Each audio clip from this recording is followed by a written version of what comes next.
Hello, communicators. Welcome to episode 12 of the audio series, The Communicator. Let's dive into the world of corporate communications from an in-house lens. I'm Yesenia Reinoso, your host, and thanks so much for tuning in. If you are new to the show or are a general member, hit that subscribe button. You can also share, like, and comment on this and previous episodes at your disposal. Spread it far and wide, amigos.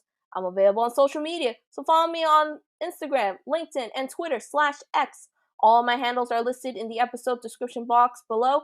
And finally, this episode and all previous 11 volumes are now available across all primary podcast mediums. Every new episode comes out on the first and third Mondays of the month, which you can hear on your laptop, mobile, or any portable electronic device. Now that we got all those housekeeping details out of the way, welcome back to episode 12 of The Communicator. We are reunited once again in our podcast circles, ready to tackle another corporate communications topic. Yes, I can feel it. I'm sure you do as well. The anticipation is building. The excitement is off the charts. We are now just 3 episodes away from the season 1 finale of The Communicator taking place on Monday, December 4th.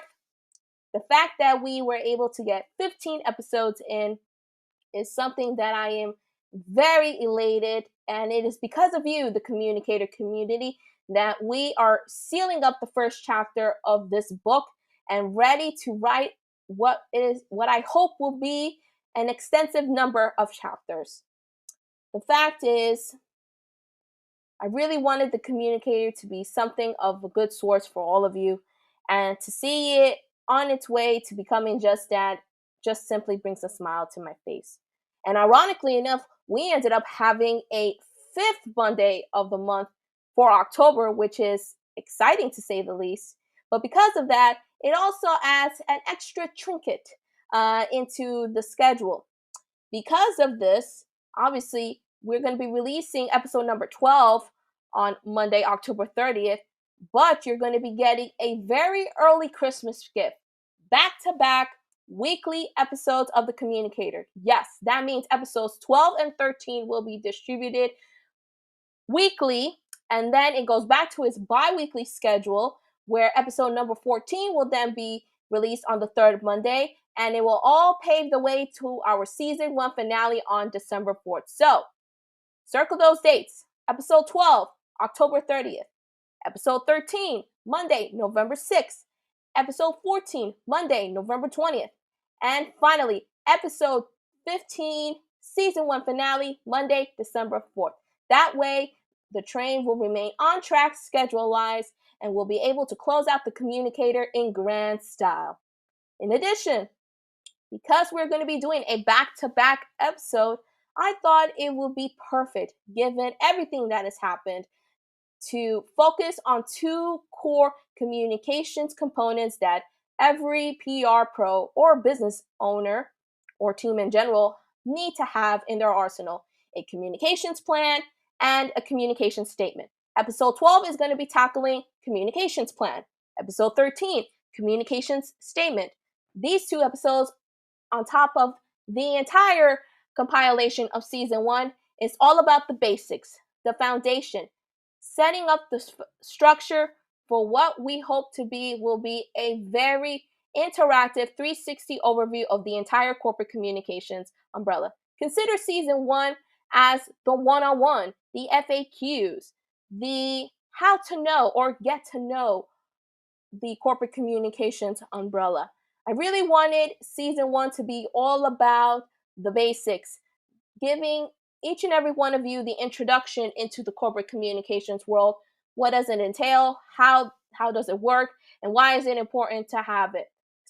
Moving forward, my goal will be to eventually dive in extensively into every single corporate communications umbrella and everything that it entails, so that way we can examine things more in depth and be able to discuss and come up with logical solutions that are going to be beneficial for us as storytellers.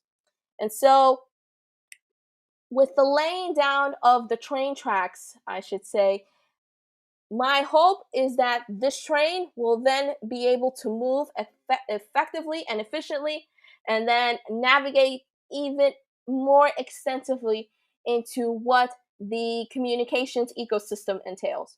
So, as we wrapped up the first 15 stations of the communicator, we are going to be wrapping up pretty much the general overview of what corporate communications is and why is it important for us to know about it and, more importantly, implement.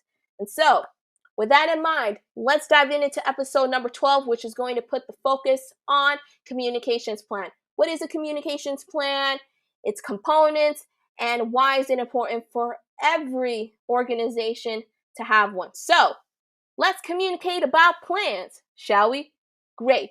Add a little bit of that PR spice, and now we're in. Yippee! So, part one. What is a communications plan? Pretty straightforward, right? Well, in case if you don't know, here is the general definition. A communications plan is a strategic document that outlines how an organization or an individual will communicate with its target audience or audiences to achieve specific goals and objectives. It serves as a roadmap for managing and coordinating communications efforts effectively. Whether you're a business, a nonprofit organization, government/public affairs agency, or an individual, a well-developed communications plan is crucial for conveying messages, building relationships, and achieving desired outcomes. I can't emphasize this enough. If you're going to be incorporating any kind of marketing or communication strategy, it is really important that you have a communications plan in place where it specifically targets as to what the overall objectives are, who is involved, how you're going to be able to obtain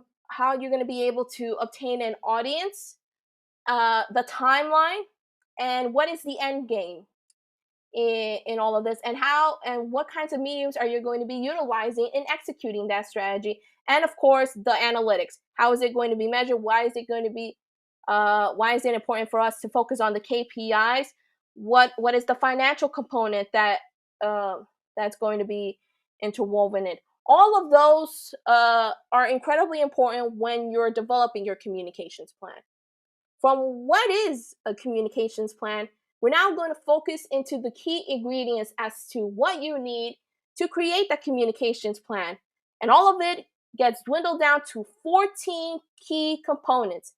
These critical ingredients to formulate a communications plan typically include: number one, a clear objective and goals.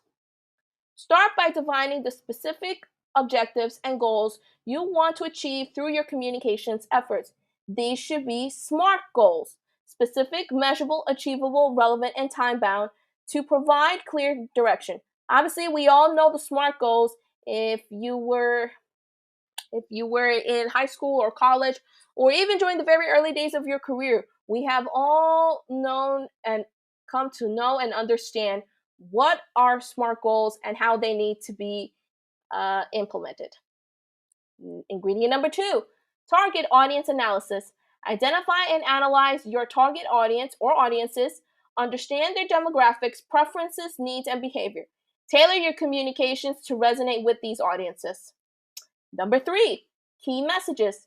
Develop concise and compelling vital messages that convey the information or ideas you want to communicate. These messages should align with your objectives and resonate with your target audience. Ingredient number four, communications channels. Determine the most effective communications channels to reach your target audience or audiences. These include social media, email, websites, traditional media, TV, radio, print, digital media, in-person events, and many more. Number five, content strategy. Plan the type of content you will create and share your chosen channels. This includes articles, videos, infographics, press releases, social media, bylines, and other relevant content. Number six, timeline and schedule. Create a timeline that outlines when and how often you will communicate. Consider the timing of your messages and any specific events or milestones that might impact your communications plan. Number seven, budget. Determine the budget required for your communications activities. This includes content creation, advertising, PR efforts, and other relevant expenses. Number eight, roles and responsibilities. Assign roles and responsibilities to team members or stakeholders involved in the communications plan. Make sure all of your goals are clearly defined, and also dictate who is responsible for creating the content, managing social media accounts, monitoring analytics, I should say, obtaining press, etc. Number 9, measurement and evaluation. Establish key performance indicators, KPIs, to measure your success of communications efforts. This could include metrics like website traffic, social media engagement, conversion rates, and media coverage. Regularly assess and adjust your plan on the data collected. I recommend you listen to one of our previous season 1 episodes where I talk about communications tools, different systems and databases every PR pro must have in order to be able to collect and measure all different types of statistics. Number 10, crisis communications plan. Prepare for potential crisis or unexpected situations requiring rapid and strategic communication. Develop a crisis communication plan that outlines how to respond effectively. In addition, I always say it is best to have options.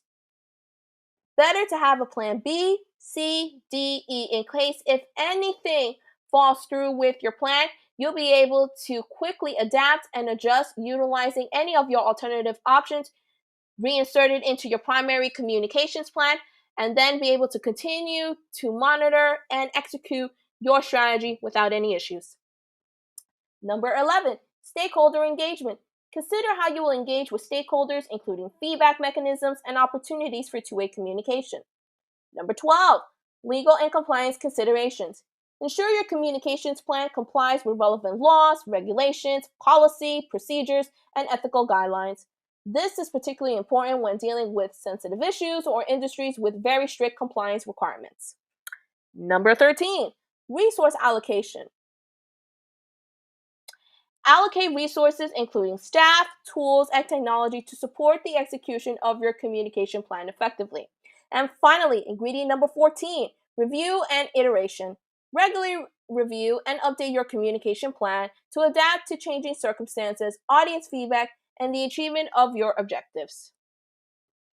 Now that we got all of those details in place, I think it's important for all of us as communication pros to understand, no matter how big or how small your communications plans, I think we could all agree that as storytellers, we need to be able to create a communication plan that is very much aligned with our message, targeting uh, who exactly do we want to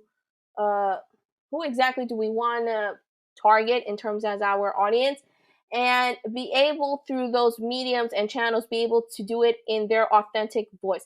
That way it will be able to establish ourselves as credible brands and ones that the audience can trust. Now, from what a communications plan is, we now move on to the why. Why is it important for communications professionals and as well as business owners / individuals have a communications plan in place? Well, having a well-structured communications plan can help you effectively convey your messages, build brand reputation, engage your audience, and achieve your goals. It provides a strategic framework for making informed decisions about communicating in a way that aligns with your objectives, or do it in a way that aligns with your audience's objectives, doing it through their voice and tone. The more diverse or inclusive your content is, the better. Communication professionals and businesses have a corporate communications plan for several important reasons, and there are 12 of them that every individual must and should know. Number 1, strategic direction. A corporate communications plan provides a strategic roadmap for how the organization communicates with its various stakeholders. It ensures communication efforts align with the overall business strategy and objectives. Consider your communications plan as your map. If you're trying to get from one point to the other, the map is going to give you a clear list of directions as to what you need to do and how to get there. Very similar to what a communications plan is.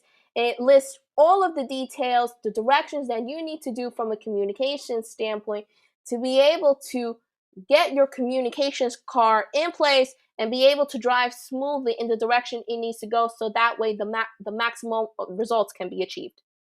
Number two, consistency. It maintains consistency in messaging across various communication channels and over time. Consistent messaging is essential for building and reinforcing organizational brand identity. We talked about this in previous episodes, the importance of brand consistency. You, as an organization, have a brand, and that brand, whether it's through your motto, your story, or anything that makes your brand unique and special, make sure that the messaging stays as consistent as possible. When people see your brand and recognize it for what it is, they develop a loyalty and a recognition that shapes the perception as to what your brand is. Important to keep it consistent. Number three, reputation management. Effective corporate communication can shape and protect the organization's reputation. A plan that allows for proactive reputation management and crisis communication strategies. Reason number four, audience engagement. The plan helps to identify and target specific audiences, tailoring messages, channels to reach them effectively. Apologies for the momentary silence there. Engaging with stakeholders, whether customers, investors, employees, or the public, is crucial for building relationships and trust. Reason number five, goal achievement. Businesses and organizations have specific goals and objectives such as increasing sales, launching a new product, attracting investors, or advocating for a cause. A communications plan outlines how communications efforts will support these goals and measure their success. Number six, resource allocation. It helps allocate resources effectively by specifying which communications activities require time, budget, and manpower. This ensures that resources are used effectively and align within the organization's priorities. Number seven, crisis preparedness or preparation. A communications plan is crucial for having or handled any kinds of crisis and unexpected events. It enables organizations to respond quickly and effectively to minimize damage to their reputation and business operations. Nobody wants to have their reputation destroyed. Very important to have a communications plan in place so you can be ahead of the curve and be able to not only preserve your reputation but maintain your audience's trust. Number eight, compliance and legal considerations. Many industries have regulatory requirements for communications. A corporate communications plan can help to ensure the organization's message comply with these regulations and legal standards. Number nine, adaptation to change. In a rapidly changing environment, a communications plan provides a framework for adapting to new trends, technologies, and market conditions. It allows for the agility and adjustment if and when needed. Number 10, measurement and evaluation.